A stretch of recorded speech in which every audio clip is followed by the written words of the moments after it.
in Colossians 3:23 to 24, whatever you do, work at it with all of your heart as working for the Lord, not for human masters, since you know that you will receive an inheritance from the Lord as a reward. It is the Lord Jesus Christ you are serving. So, sino pinaglilingkuran natin? Si Jesus. So the church must remember who we are serving. If we serve only for recognition, we will eventually become frustrated. But when we serve God, our perspectives will change. If you're serving God, you know that God acknowledges your work, kahit hindi ka pasalamatan, kahit hindi ka tapikin sa balikat, kahit hindi mapansin na mayroon kang ginawa, gagawin mo yon ng may kagalakan. The joy of the Lord is going to be your strength. Faithfulness matters more than applause. God honors servants to remain faithful even when nobody notices. That's why serve with humility. Serve with joy. Serve with endurance. Ano pa? Serve knowing that God sees your labor. Tataas ng mataas ang ngalan mo. Sinasamba kita, pinupuri, o aking Diyos.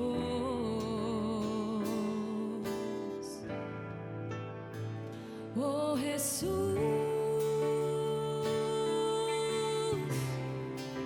ikaw ang siyang sumako.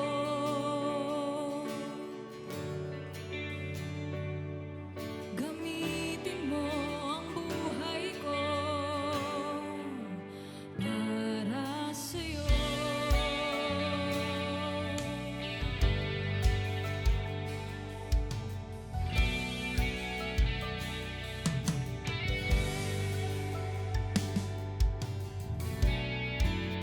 Nang makilala ka,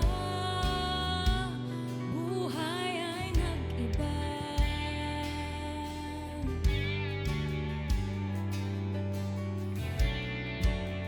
Dating nasa dilim, ngayon nandyan ka na.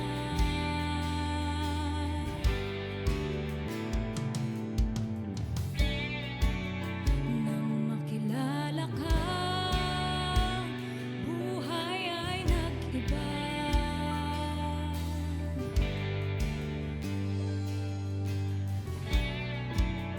Dating nasa dilim, ngayon nandyan ka na. Hindi na ako lalayo, kakapit ng mahigpit sa pangako mo. Oh, itataas ng mataas ang ngalan mo. Sinasamba kita, pinupuri, o aking Diyos.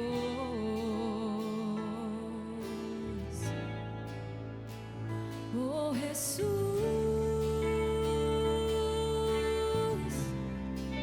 ikaw ang siyang sumako.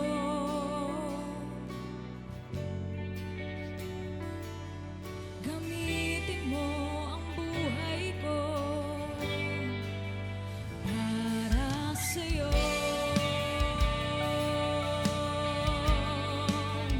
Para lang sa'yo.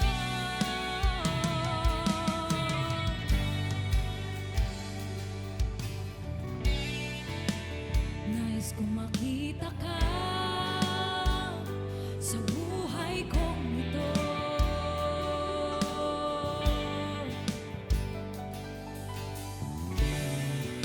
Liwanag sa puso ko, aking nadarama. Di na ako lalayo, hindi na ako lalayo.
Week number 3 na po tayo. Ang pamagat natin ay Remember the Work. And what is the work of the church? From Nehemiah chapter 4. So, basahin natin verse 14. After I looked things over, I stood up and said to the nobles, the officials, and the rest of the people, don't be afraid of them. Remember the Lord, who is great and awesome, and fight for your families, your sons and your daughters, your wives and your homes. May the Lord add blessing to the reading of His Word. Tandaan po natin, ang mission o ang panawagan ng church ay napaka-importante at hindi natin dapat ialaw ang ating mga sarili na ma-distract, ma-discourage, or ma-disconnect sa panawagan ng ating Panginoon Diyos. And that is why what we see today, tandaan po natin, pagdating po sa ating church, is often the result of people who refuse to quit yesterday. Pasalamatan natin ang mga taong nauna sa atin. Of course, hindi sila ang itinataas natin, pero ina-acknowledge, ino-honor natin sila as part of our past, as part of our history, because they fought for this church. At dahil lumaban po sila, kung ano man po ang tinatamasa natin ngayon, ito ay dahil sa katapatan at pagtitiwalang pinakita nila sa Diyos. In the book of Nehemiah, this is a story about rebuilding the walls of Jerusalem. And while they were rebuilding the walls of Jerusalem, they faced opposition, criticism, and even threats. To the point later on, makikita natin that while they were rebuilding, they were at the same time defending themselves. Kung kayo po ay nakapagpagawa na ng inyong mga bahay or maybe you are in construction, you need both hands, right? To work properly. And kahit nga hindi sa construction, kahit sa mga simpleng mga bagay, alam natin na kailangan natin ng dalawang mga kamay natin para maging maayos ang trabaho. But this is interesting that they actually accomplished the work, defending and working, rebuilding the wall at the same time. So, the book of Nehemiah reminds us of two things. Una, remember the Lord. Somebody say that. Remember the Lord. And also, remember what you are fighting for. So, let's break down our message today. Number 1, the work of God will face opposition. Tandaan po ninyo yan. Ang Nehemiah 4, o yung kabuang context nito, reveals that every meaningful work will face opposition or will face resistance. Kapag ka hindi meaningful ang ginagawa mo, tandaan mo, walang resistance yan. Bakit? Kasi nakikita ng kaaway, kahit namang gawin mo yan, wala namang effect sa akin as your enemy, then I will not stop you from doing it.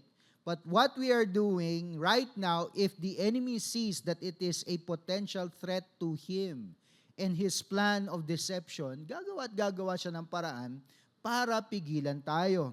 And the people, what did they encounter? They encountered mockery, fear, exhaustion, pressures. Yet, opposition was the evidence that the work that they were doing truly mattered.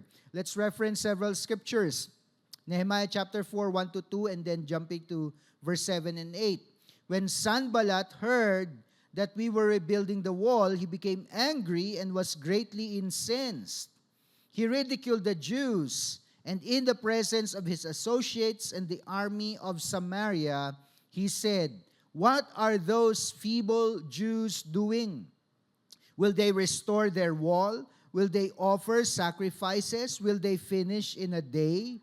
Can they bring the stones back to life from those heaps of rubble, burned as they are?" In verse 7, but when Sanballat, Tobiah, the Arabs, the Ammonites, and the people of Ashdod heard that the repairs to Jerusalem's wall had gone ahead and that the gaps were being closed, they were very angry.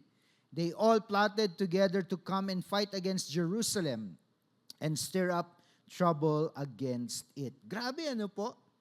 This is actually ito pong kwento about rebuilding the wall. Mamaya makikita po natin that this was truly a miraculous rebuilding. Hindi po basta-basta ang pagre-rebuild ng isang wall during that time. Now, to reference something so that we can understand, lahat naman tayo familiar Or maybe you have been to Fort Santiago. Tama ba ako? Who has been to Fort Santiago? Taas nga po ang kamay. Now, those walls, by today's standards, may not be very, very high. Pero nung panahon na hindi pa ganun ka-advance, ang kakayanan pagdating po sa construction, that is already, a great accomplishment. At mahalaga po ang walls during that time kasi kapag sumalakay ang kalaban, ang unang protection mo laban sa kanila, walang iba kundi ang matataas na mga pader. And we're not talking about our walls na gawa po sa hollow blocks o kung saan mang mga materials ngayon na hindi kasing kakapal na mga walls during that time. We're speaking about 4 or 5 or even at times, more than that na makakapal po ng mga walls na gawa po na kinat magmula po sa stone or rock. So, ibig sabihin, hindi ito basta-basta. So, this miraculous work of God through the people of Israel tells us that by itself, it was already difficult. Pero yun pang meron kang mga tao na nagsasabing, ano yung ginagawa ninyo? Bakit ninyo ginagawa yan? Or issuing threats, aatakihin namin kayo because we do not want your walls to be rebuilt.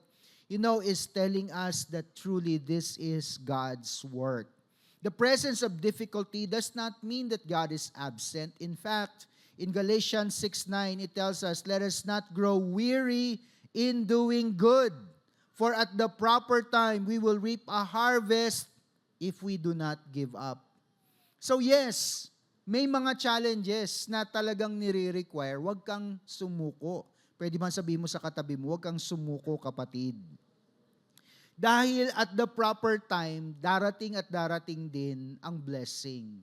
Nandyan ang kamay ng Panginoon para i-sustain ka, pero kung mag-give up ka, walang kakasihan ang Panginoon para tulungan na ma-accomplish ang trabaho. But as long as you do not give up, because you know that what you're doing is a good thing, the hand of the Lord will continue to bless you. He will strengthen you. He will provide for you. He will protect you. Tandaan po natin, every church, not just our church, that has lasted through the years has always gone through a challenging season. Wala pong simbahan na hindi po dumaan sa panahon or season na mahirap o hindi ka nais-nais. There may have been moments of great uncertainty. There may have been financial struggles. Do not allow difficulty to convince you that your labor is meaningless. The enemy often attacks what carries eternal value. So mahalaga pala yung ginagawa mo. It may not necessarily be in the church. It may be something that you do on a personal basis. Baka may personal kang panawagan. You want to help people, especially poor people.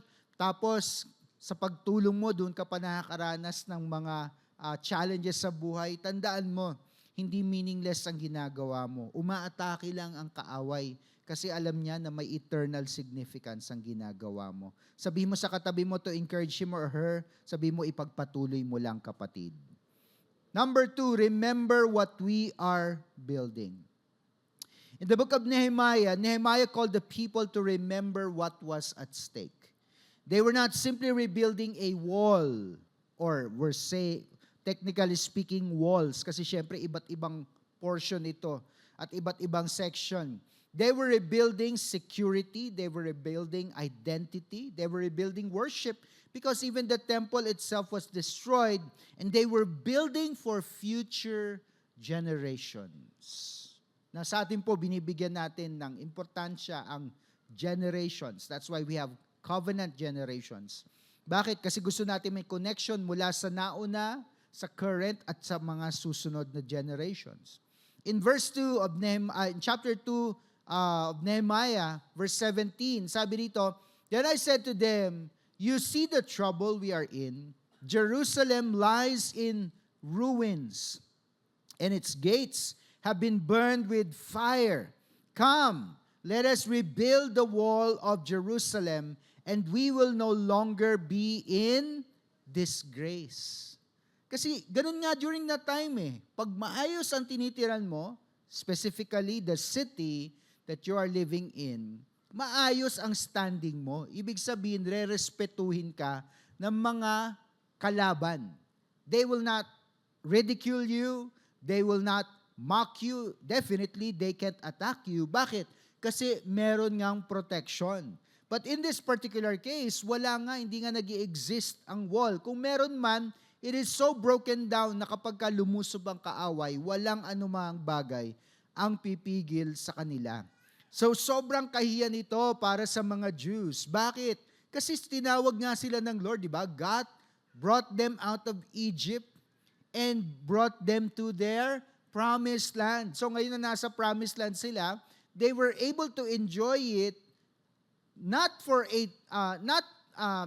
hindi sa mahabang panahon, pero ibig sabihin dahil nga naging unfaithful sila sa Lord, sila na rin mismo may kasalanan, inalis ng Lord ang kanyang favor, inalis ng Lord ang kanyang protection, umatake ang mga kaaway, natalo po sila, and now here they are in their shame and in their disgrace.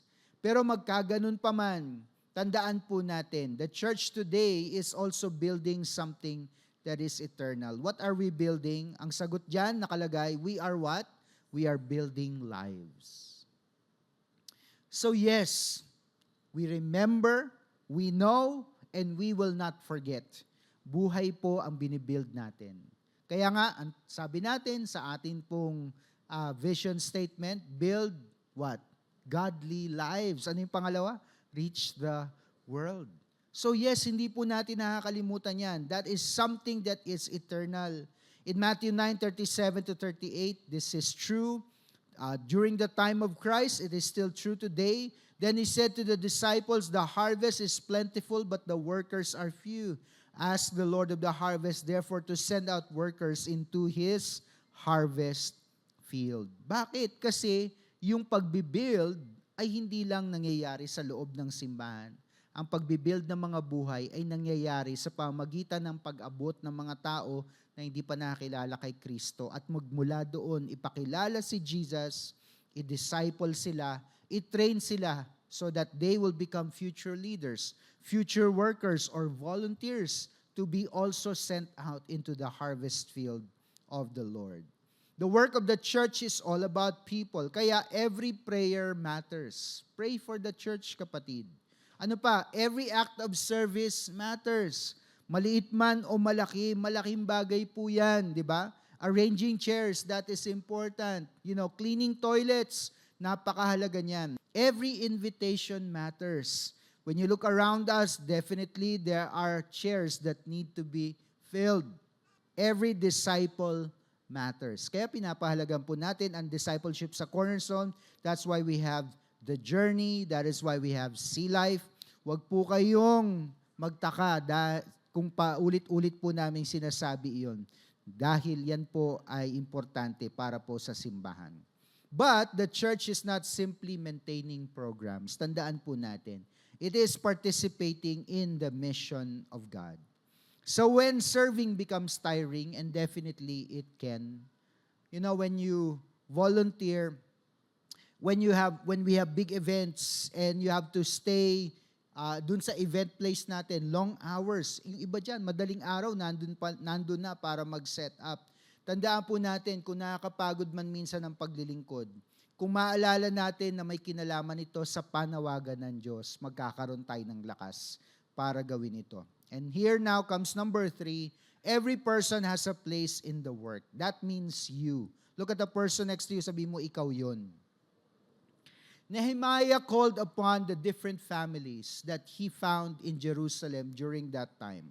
He asked them to work in groups. He asked them to work alongside each other in different sections of the walls of Jerusalem. And everybody had a role. Lahat po, kahit bata po, as long as they could help, they helped out in the rebuilding of the wall. Some worked in visible places, while others work quietly in places na hindi napapansin ng iba. But every part mattered. Nire-remind tayo ng Lord, Romans 12:4-5. Anong sabi? Just as each one of us has one body with many members, and these members do not all have the same function. Mabuti na lang. So in Christ, we though many form one body, and each member belongs to all the others. That is how the people of Israel moved and functioned during the time of Nehemiah. They were like one body, executing their task, each to their own family, side by side, working together. Tandaan po natin, not everyone is called to the same assignment. Mabuti na lang hindi tayo preacher lahat, tama ba? Mabuti na lang hindi lahat praise and worship team. Just imagine kung lahat praise and worship team. Buti na lang hindi tayo lahat usher. Buti na lang hindi lahat production. Buti na lang hindi lahat Sunday school teacher. We all have our function and role in the church. Kaya nga, ulitin ko, not everyone is called to the same assignment, but everyone is called to participate.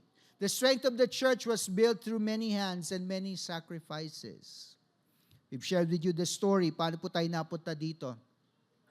We were less than, I can't remember what our number was, but I think we were about maybe less than 600 people in the church.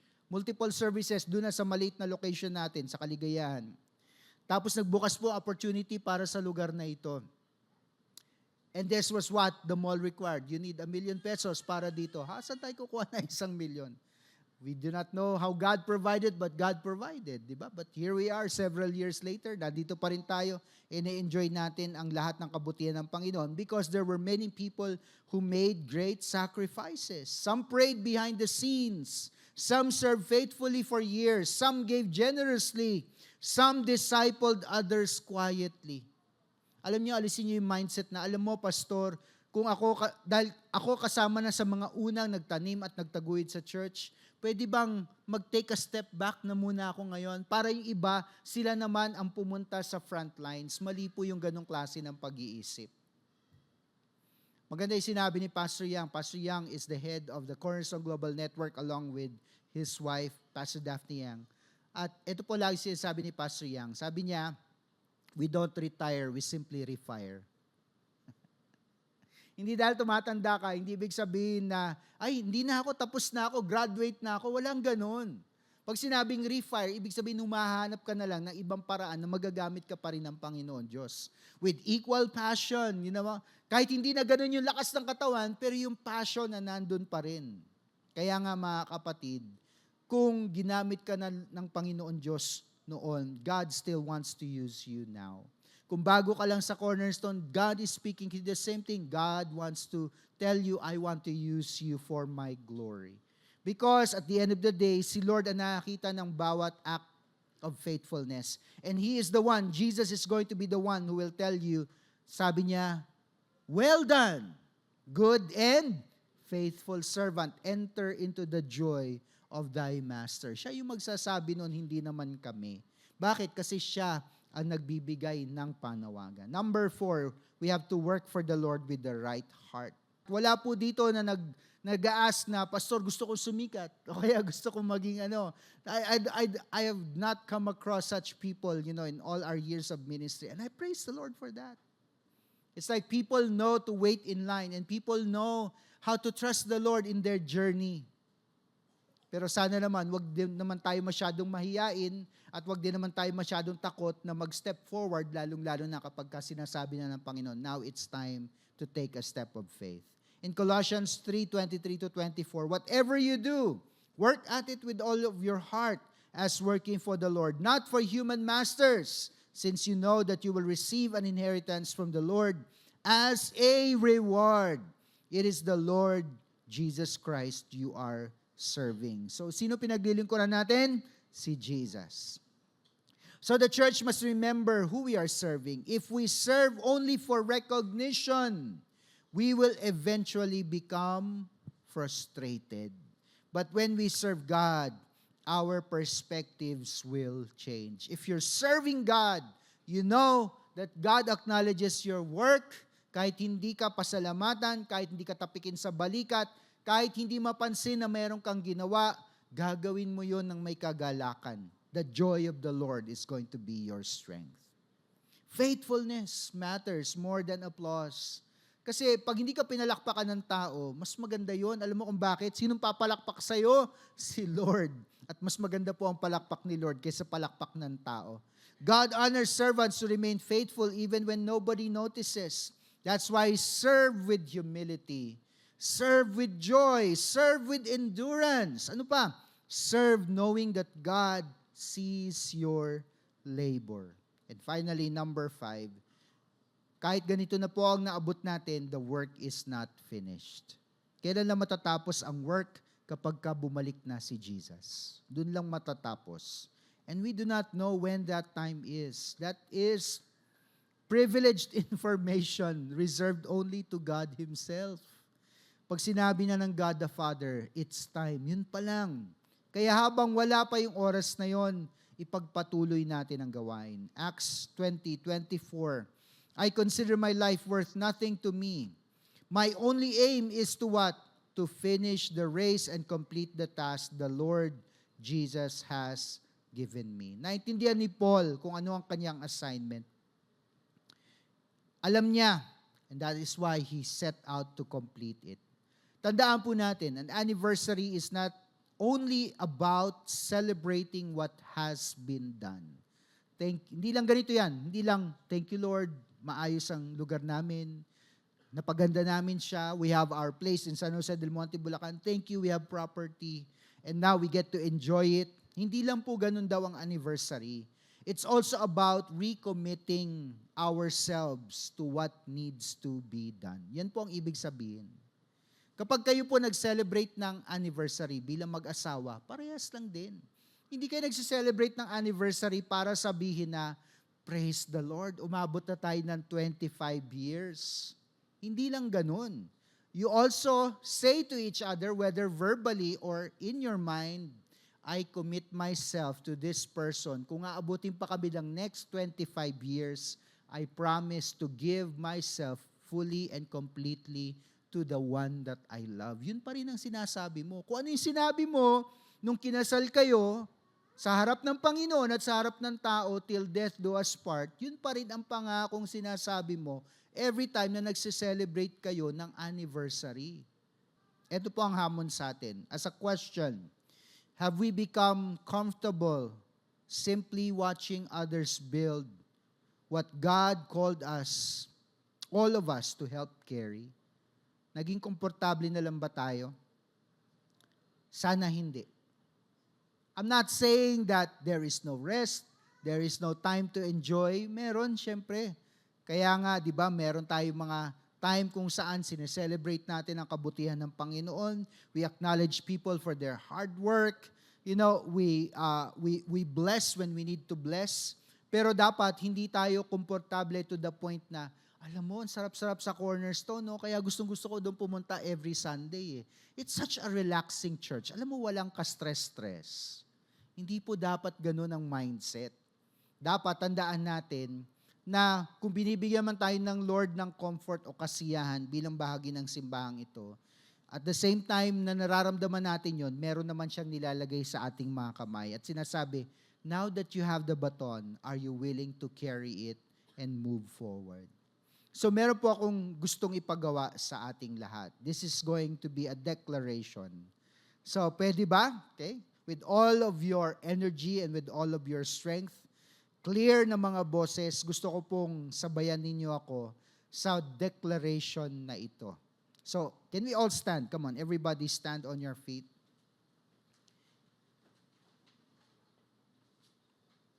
So, ready. Sabi mo sa katabi mo, ready ka na ba? So, malakas na boses. Sabihin po natin, we will not grow weary. Next, we will remain faithful.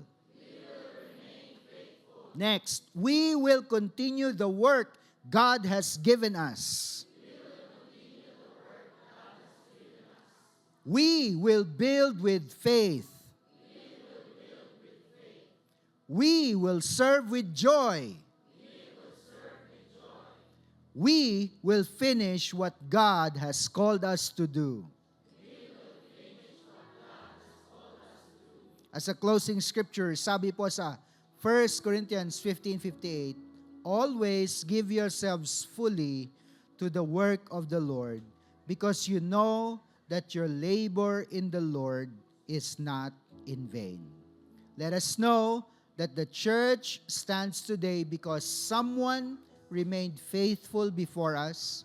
Now it is our turn to build faithfully for those who will come after us.